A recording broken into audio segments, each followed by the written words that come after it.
ಸೂರ್ಯೋದಯ ನ್ಯೂಸ್ಗೆ ಸ್ವಾಗತ. ಇಂದಿನ ಸುದ್ದಿ. ಐತಿಹಾಸಿಕ ಶ್ರೀ ಧರ್ಮರಾಯ ಸ್ವಾಮಿ ದೇವಾಲಯದಲ್ಲಿ ಆರಂಭವಾಗಿರುವ ಕರಗ ಉತ್ಸವದ ಹಿನ್ನೆಲೆಯಲ್ಲಿ ಸಾರಿಗೆ ಮತ್ತು ಮುಜರಾಯಿ ಸಚಿವರಾದ ರಾಮಲಿಂಗಾರೆಡ್ಡಿ ಅವರು ಶನಿವಾರ ದೇವಸ್ಥಾನಕ್ಕೆ ಭೇಟಿ ನೀಡಿ ಸಿದ್ಧತೆಗಳ ಪರಿಶೀಲನೆ ನಡೆಸಿದರು.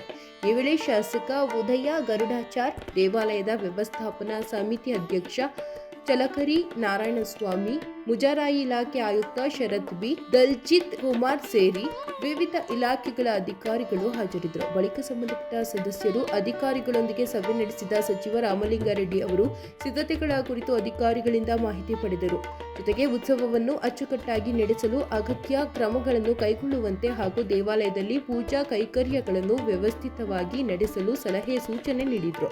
ಈ ವೇಳೆ ಸುದ್ದಿಗಾರರೊಂದಿಗೆ ಮಾತನಾಡಿದ ಸಚಿವ ರಾಮಲಿಂಗಾರೆಡ್ಡಿ ಅವರು ಪ್ರತಿದಿನ ದೇವಾಲಯದಲ್ಲಿ ಹಿಂದಿನಿಂದಲೂ ನಡೆಸಿಕೊಂಡು ಬಂದಿರುವ ಸಂಪ್ರದಾಯಗಳಿಗೆ ಯಾವುದೇ ರೀತಿಯ ಧಕ್ಕೆಯಾಗದಂತೆ ಸದರಿ ದೇವಾಲಯದ ಕರಗ ಮಹೋತ್ಸವದಲ್ಲಿ ವಿವಿಧ ಆಚರಣೆಗಳನ್ನು ನಡೆಸಿಕೊಂಡು ಬರುತ್ತಿರುವ ಕುಟುಂಬಗಳು ಮತ್ತು ಜನಾಂಗದ ಮುಖಂಡರುಗಳ ಸಹಕಾರದೊಂದಿಗೆ ನಡೆಸುವುದಾಗಿ ತಿಳಿಸಿದರು.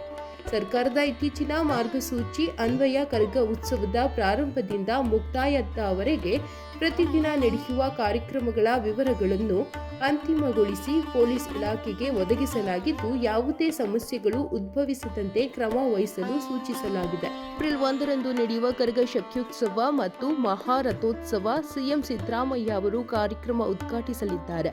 ಕೇಂದ್ರ ಸಚಿವೆ ನಿರ್ಮಲಾ ಸೀತಾರಾಮನ್, ಕೇಂದ್ರ ಉದ್ಯೋಗ ರಾಜ್ಯ ಸಚಿವೆ ಶೋಭಾ ಕರಂದ್ಲಾಜೆ, ಉಪಮುಖ್ಯಮಂತ್ರಿ ಡಿಕೆ ಶಿವಕುಮಾರ್, ಶಾಸಕ ಡಾಕ್ಟರ್ ಉದಯ್ ಗರುಡಾಚಾರ್, ಸಂಸದರಾದ ಪಿಸಿ ಮೋಹನ್, ತೇಜಸ್ವಿ ಸೂರ್ಯ ಮೊದಲಾದವರು ಪಾಲ್ಗೊಳ್ಳಲಿದ್ದಾರೆ ಎಂದರು. ಚಲಕರಿ ನಾರಾಯಣಸ್ವಾಮಿ ಅಂತ ಅಧ್ಯಕ್ಷರು, ವ್ಯವಸ್ಥಾಪನಾ ಸಮಿತಿ, ಧರ್ಮರಾಯ ಸ್ವಾಮಿ ದೇವಸ್ಥಾನ. ಈಗಾಗಲೇ ಬೆಂಗಳೂರು ಕರಗ 2026 24ನೇ ತಾರೀಕಿನ ಪ್ರಾರಂಭವಾಗಿ 3ನೇ ತಾರೀಕಿಗೆ ಮುಗೀತದೆ. ಒಟ್ಟು 11 ದಿನಗಳ ಕಾರ್ಯಕ್ರಮ ಇದು. ಇವತ್ತಿನ ದಿನ ನಮ್ಮ ಅತಿ ಮುಖ್ಯವಾದಂಥ ಆರತಿ ದೀಪಗಳು ನಡೀತಿದೆ ಇವತ್ತು ರಾತ್ರಿ. ಜೊತೆಗೆ ಆರತಿ ದೀಪಗಳ ಜೊತೆಯಲ್ಲಿ ನಮ್ಮ ಗರಡಿಯಲ್ಲಿರ್ತಕ್ಕಂಥ ಭಾಳಷ್ಟು ಕುಮಾರರು ತಮ್ಮ ವೀರಾವೇಶಗಳನ್ನ ಕಚ್ಚು ವರ್ಷೆ, ಕೋಲು ವರ್ಷೆ ಇಂಥದ್ದೆಲ್ಲ ಪ್ರದರ್ಶನ ಮಾಡ್ತಾರೆ. ನಾಳೆಯ ದಿನ ಹಸಿ ಕರಗ, ಅದು ರಾತ್ರಿ 3 ಗಂಟೆಗೆ ನಡೀತದೆ. ನಮ್ಮ ಶಕ್ತಿಪೀಠ ಸಂಪಂಗಿ ರಾಮನಗರ ಸಂಪಂಗಿ ಪೇಟೆ ಇರ್ತಕ್ಕಂಥ ಅಲ್ಲಿ ಶಕ್ತಿಪೀಠದಲ್ಲಿ ಅಲ್ಲಿ ಹಸಿ ಕರಗ ನಡೀತದೆ. ಆಮೇಲೆ ಇನ್ನು 31ನೇ ತಾರೀಕು ಪೊಂಗಲ್ ಸೇವೆ, 1ನೇ ತಾರೀಕು ಬೆಂಗಳೂರು ಕರಗ ಅಂಥೇಳಿ ಆ ತಾಯಿ ಏನು ಈ ಕೆಂಪೇಗೌಡರು ಕಟ್ಟಿರ್ತಕ್ಕಂತಹ ಕೋಟೆಯ ಸರಹದ್ದಿನಲ್ಲಿ ಈಗಾಗಲೇ ಒಂದು ಮ್ಯಾಪ್ ಎಲ್ಲ ಕಡೆ ಹಾಕಿದ್ದೀವಿ, ಎಲ್ಲೆಲ್ಲಿ ಕರಗ ಚಲಿಸುತ್ತೆ ಅಂಥೇಳಿ. ಆ ಜಾಗದಲ್ಲಿ ಆ ತಾಯಿ ಎಲ್ಲರಿಗೂ ದರ್ಶನವನ್ನು ಕೊಟ್ಟುಬಿಟ್ಟು ದೇವಸ್ಥಾನಕ್ಕೆ ಬೆಳಗಿನ ಜಾವ 6 ಗಂಟೆಗಳಿಗೆ ಬರ್ತಾರೆ ಜನರು. ಈಗಾಗಲೇ ನಮ್ಮ ಇದಕ್ಕೆ ಸಚಿವರಾದಂಥ ರಾಮಲಿಂಗಾರೆಡ್ಡಿಯವರು ಹೆಚ್ಚಿನ ಆಸಕ್ತಿ ತೋರಿಸಿದ್ದಾರೆ. ಎಲ್ಲ ಅಧಿಕಾರಿಗಳ ಮೀಟಿಂಗನ್ನು 3 ಮೀಟಿಂಗ್, ನಿನ್ನೆ 3ನೇ ಮೀಟಿಂಗ್ ಆಯಿತು.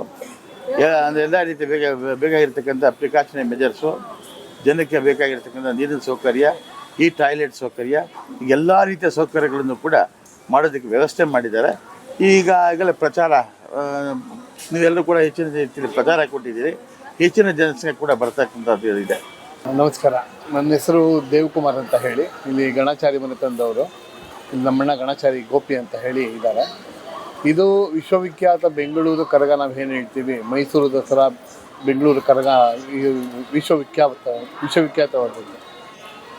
ಇದು ನಮ್ಮ ಚೋಳರು ಪಲ್ಲವರು ಇದ್ದಂತಹ ಒಂದು ಇದು ಲೆಕ್ಕನೇ ಇಲ್ಲ. ಪಲ್ಲವರು ಇದರಲ್ಲಿದ್ದು ಮತ್ತು 800 ವರ್ಷಗಳ ಇತಿಹಾಸದಲ್ಲಿ, ಇಲ್ಲಿ ಲಿಖಿತದಲ್ಲಿ 800 ವರ್ಷಗಳ ಇತಿಹಾಸ ಇದೆ. ಈ ಸಲ ಜ್ಞಾನೇಂದ್ರ ಅವರು 16ನೇ ವರ್ಷದ ಕರಗವನ್ನು ಹೊರ್ತಾ ಇದ್ದಾರೆ. ಮತ್ತು ಇಲ್ಲಿ ಈ ದೇವಸ್ಥಾನಕ್ಕೆ ಯಾವುದೇ ಜಾತಿ ಭೇದವಿಲ್ಲದೆ ಹಿಂದೂ, ಮುಸ್ಲಿಮು, ಕ್ರಿಶ್ಚಿಯನ್ಸು ಎಲ್ಲರೂ ಬರ್ತಾರೆ. ಈ ದೇವಸ್ಥಾನದ ಕರಗ ಮಸ್ತಾನ್ ಸಾಬ್ ದರ್ಗಾಗೆ ಹೋಗುತ್ತೆ. ಅವ್ರು ಬಂದು ಮೊಹರಂ ದಿವಸ ಇಲ್ಲಿ ಬಂದು ಪೂಜೆ ಮಾಡ್ಕೊಂಡು ಹೋಗ್ತಾರೆ. ಇದು ಇಲ್ಲಿನ ವೈಶಿಷ್ಟ್ಯ. ಮತ್ತು ಇದು ನಾವು ಬೆಂಗಳೂರು ಕರಗ ಅನ್ನೋದು ಏನಕ್ಕೆ ಮಾಡ್ತೀವಿ ಅನ್ನೋದು ಒಂದು ಇತಿಹಾಸ ಇದೆ. ಅದು ಇತ್ತೀಚೆಗೆ ಎಲ್ಲರಿಗೂ ಗೊತ್ತಿರುವಂಥದ್ದೇ. ಇದು ಮಹಾಭಾರತದ ಒಂದು ಕೊನೆಯ ಹಂತದಲ್ಲಿ ಸ್ವರ್ಗಾರೋಹಣ ಆಗುವಂಥ ಸಮಯದಲ್ಲಿ ದ್ರೌಪದಿ ತಾಯಿ ಹಿಂದುಳಿತಾಳೆ. ಆ ಅಮ್ಮ ಹಿಂದುಳಿದಾಗ ಒಂದು ತಿಮಿರಾಸುರ ಎನ್ನುವ ಒಬ್ಬ ರಾಕ್ಷಸ ತನ್ನನ್ನು ಮೋಹಿಸಿ ನನ್ನ ಮದುವೆ ಆಗು ಅಂತ ಹೇಳಿ ಹಿಂದೆ ಬೀಳ್ತಾನೆ. ಆಗ ತಾಯಿ ನಾನು ದಿಕ್ಕಿಲ್ಲದೆ ನನ್ನ ಯಾರು ಕಾಪಾಡೋರಿಲ್ವ ಅಂತ ಹೇಳಿದಾಗ ಕೃಷ್ಣನ ಒಂದು ಆ ವಾಣಿ ಒಂದು ಹೇಳಿ, ನೀನೇ ಆದಿಶಕ್ತಿ, ನೀನೇ ದ್ರೌಪದಿ, ನೀನೇ ಕಾಳಿಕಾ ಮಾತಾ, ಹಾಗಾಗಿ ನೀನೇ ರಕ್ಷಿಸ್ಕೋಬೇಕು ಅಂತ ಹೇಳಿದಾಗ ತಾಯಿ ರೌದ್ರ ರೂಪಳಾಗಿ ತಾಳಿ ತನ್ನ ಹಣೆಯಿಂದ ಗಣಾಚಾರಿಗಳನ್ನು, ವೀರಕುಮಾರರನ್ನು, ಗಂಟೆ ಪೂಜಾರಿಗಳನ್ನು, ಪೋತರಾಜ ಮನೆಯವರನ್ನು, ಹೀಗೆ ತನ್ನ ಮೈಯಿಂದ ಬಂದಂಥ ವೀರಕುಮಾರರು, ಗಣಾಚಾರಿ, ಗೌಡರು, ಈ ಚಾಕರಿದಾರರು ಆ ತಿಮಿರಾಸುರನನ್ನು ಸಾಯಿಸ್ತಾರೆ. ಆ ತಿಮಿರಾಸುರನನ್ನು ಸಾಯಿಸುವಾಗ ಈಕೆ ಅದೃಷ್ಟಳಾಗ್ತಾಳೆ, ಸ್ವರ್ಗಾರೋಹಣ ಆಗೋಗ್ತಾಳೆ. ಈ ಮಕ್ಕಳು ಏನು ಹುಟ್ಟಿದ್ದಾರೆ ಅಂತ ಗೊತ್ತಿಲ್ಲದೆ ತನ್ನ ಖಡ್ಗಗಳಿಂದ ತಾವರೇ ಆಹುತಿ ಕೊಟ್ಕೊತಾರೆ, ಡಿಕ್ಕಿ ಅಂತ ಹೇಳಿ ನೀವೇನು ನೋಡ್ತೀರಾ ಅದು. ಆಗ ತಾಯಿ ಬಂದು ಇದು ಕಲಿಯುಗ ಶುರುವಾಗೋದಕ್ಕೆ ಇದು ಒಂದು ಕಾರಣ, ಮತ್ತು ಇದು ನೀವು ಗೋರಕ್ಷಣೆ, ಭೂರಕ್ಷಣೆ, ಸ್ತ್ರೀರಕ್ಷಣೆಗೋಸ್ಕರ ಹುಟ್ಟಿರುವಂಥ ನೀವು ಕ್ಷತ್ರಿಯರು ಇದನ್ನು ಪಾಲಿಸ್ಕೊಂಡು ಹೋಗಿ ಅಂತ ಹೇಳಿದಾಗ, ಇಲ್ಲ ತಾಯಿ ನಿಮ್ಮನ್ನು ಬಿಟ್ಟು ಇರೋಕ್ಕಾಗಲ್ಲ ಅಂದಾಗ, ಈ ಚೈತ್ರ ಮಾಸದ ಚೈತ್ರ ಪೌರ್ಣಮಿ ಎಂದು ನಾವು 3 ದಿನ ಬಂದು ನೆಲೆಸ್ತೀನಿ, ನಿಮಗೆಲ್ಲ ಆಶೀರ್ವಾದ ಮಾಡ್ತೀನಿ, ನೀವೆಲ್ಲ ನನ್ನ ನೋಡ್ಬೋದು ಅಂತ ಹೇಳಿದಾಗ ಆ ತಾಯಿ ಬರುವಂತಹ ಒಂದು ಇದು ನಮಗೆ ಇವತ್ತು ಕರಗ ಅಂತ ಹೇಳಿ ನಡೆಸ್ತೀವಿ.